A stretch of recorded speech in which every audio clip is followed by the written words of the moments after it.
और सबसे पहले बात करेंगे इस वक्त चल रहे महायुद्ध की। अमेरिका और इजराइल की संयुक्त कार्रवाई में ईरान को बड़ा झटका लगा है। बुशेहर में ईरानी सेना के बड़े गोला बारूद भंडार को निशाना बनाकर तबाह कर दिया गया है।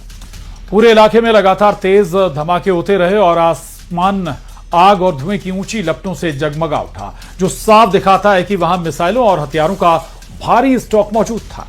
और यह हमला ऑपरेशन रोरिंग लॉयन और एपिक फ्यूरी का हिस्सा बताया जा रहा है। दावा है कि ईरान जवाबी क्षमता इसकी कम हो गई है और उसके कई लॉन्चर और स्टोरेज साइटें नष्ट हो चुकी हैं।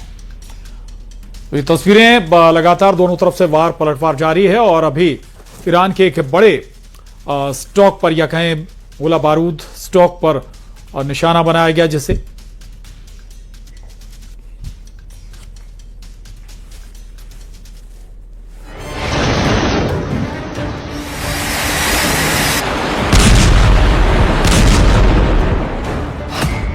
ट्रंप को नामंजूर ईरान के नए सुप्रीम लीडर। ट्रंप को अखर गई मोस्तबा की ताजपोशी की खबर। ईरान के नए लीडर पर सुप्रीम संग्राम। ईरान और इजराइल की जमीन धमाकों से धधक रही।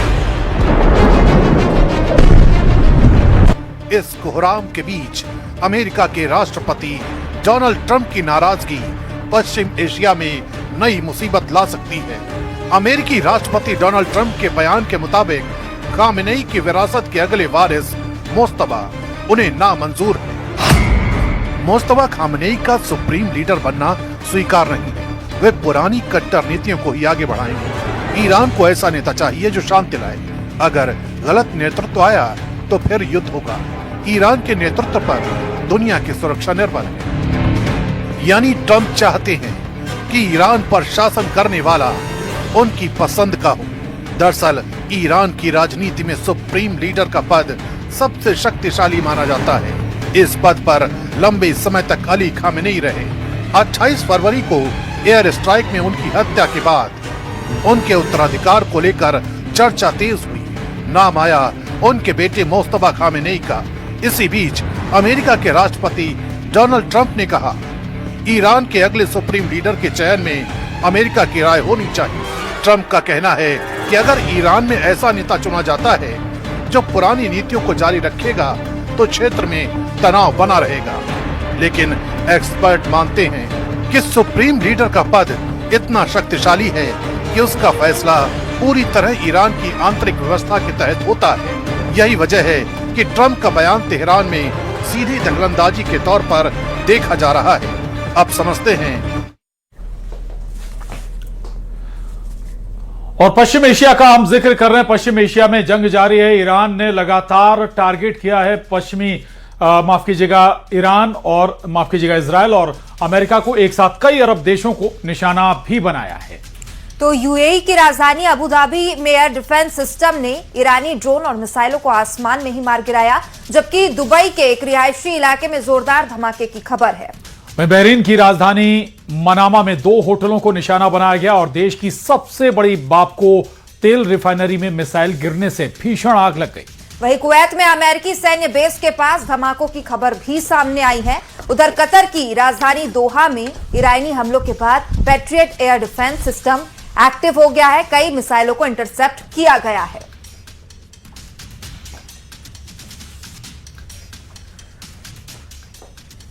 तो अमेरिका ने रूस से तेल खरीदकर भारत को बड़ी राहत दे दी है। ईरान युद्ध के बीच हॉर्मुज रूट बंद होने से दुनिया भर में तेल संकट पैदा होने के खतरे के बीच अब अमेरिका ने भारत को रूस से तेल खरीदने पर 30 दिनों के लिए अस्थायी तरीके से छूट दी है।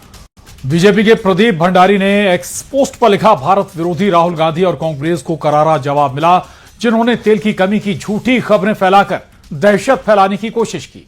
तो प्रधानमंत्री के नेतृत्व में भारत की रणनीतिक तेल कूटनीति एक बार फिर सफल रही है।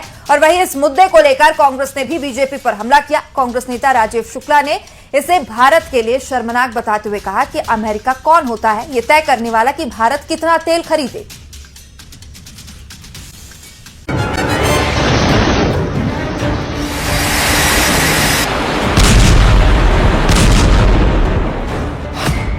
ट्रंप को नामंजूर ईरान के नए सुप्रीम लीडर। ट्रंप को अखर गई मोस्तबा की ताजपोशी की खबर। ईरान के नए लीडर पर सुप्रीम संग्राम।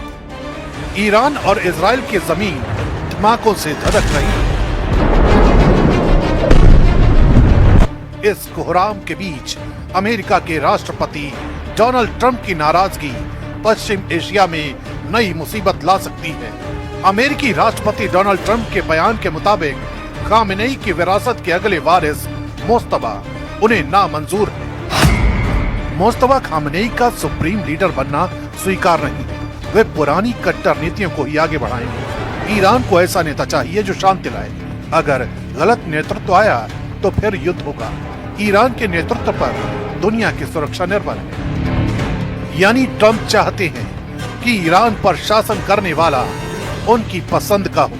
दरअसल ईरान की राजनीति में सुप्रीम लीडर का पद सबसे शक्तिशाली माना जाता है। इस पद पर लंबे समय तक अली खामेनेई रहे। 28 फरवरी को एयर स्ट्राइक में उनकी हत्या के बाद उनके उत्तराधिकार को लेकर चर्चा तेज हुई। नाम आया उनके बेटे मोस्तबा खामेनेई का। इसी बीच अमेरिका के राष्ट्रपति डोनाल्ड ट्रंप ने कहा, ईरान के अगले सुप्रीम लीडर के चयन में अमेरिका की राय होनी चाहिए। ट्रंप का कहना है कि अगर ईरान में ऐसा नेता चुना जाता है जो पुरानी नीतियों को जारी रखेगा तो क्षेत्र में तनाव बना रहेगा। लेकिन एक्सपर्ट मानते हैं कि सुप्रीम लीडर का पद इतना शक्तिशाली है कि उसका फैसला पूरी तरह ईरान की आंतरिक व्यवस्था के तहत होता है। यही वजह है कि ट्रंप का बयान तेहरान में सीधी दखलंदाजी के तौर पर देखा जा रहा है। अब समझते हैं ईरान में सुप्रीम लीडर को चुने जाने की पूरी कहानी को। ईरान में सुप्रीम लीडर सबसे ऊपर होते हैं। उनके हाथ में अंतिम अधिकार होता है।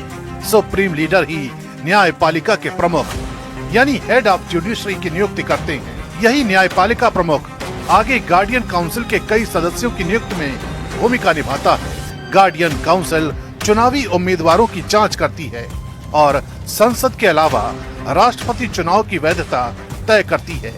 इसके साथ ही असेंबली ऑफ एक्सपर्ट नाम की संस्था होती है जिसके 88 सदस्य चुने जाते हैं और वही सुप्रीम लीडर का चुनाव करते हैं। यानी राष्ट्रपति और संसद चुनी हुई संस्थाएं हैं, लेकिन सत्ता का अंतिम नियंत्रण सुप्रीम लीडर के पास ही रहता है। ईरान में सुप्रीम लीडर की ताकत यही खत्म नहीं होती। संविधान के मुताबिक यही पद देश की सेना और रणनीतिक संस्थाओं का सर्वोच्च कमांडर होता है। यानी IRGC समेत सैन्य बल सीधे सुप्रीम लीडर के अधीन रहते हैं। रक्षा नीति, परमाणु कार्यक्रम और विदेश नीति की अंतिम दिशा भी वही तय करता है। सुप्रीम लीडर ही युद्ध या शांति से जुड़े फैसलों को मंजूरी देता है और जरूरत पड़ने पर जनमत संग्रह कराने का अधिकार रखता है। इतना ही नहीं, अगर राष्ट्रपति देश के हितों के खिलाफ काम करता हुआ माना जाए तो उसे पद से हटाने की प्रक्रिया भी सुप्रीम लीडर की मंजूरी से ही आगे बढ़ती है। यानी तेहरान की असली सत्ता का केंद्र यही पद माना जाता है। इसलिए जब डोनाल्ड ट्रंप ईरान के नए सुप्रीम लीडर पर सवाल उठाते हैं तो ये मामला सिर्फ बयानबाजी का नहीं रहता। ये सीधे ईरान की सत्ता, संप्रभुता और पश्चिम एशिया की आने वाली राजनीति से जुड़ा बड़ा टकराव बन जाता है।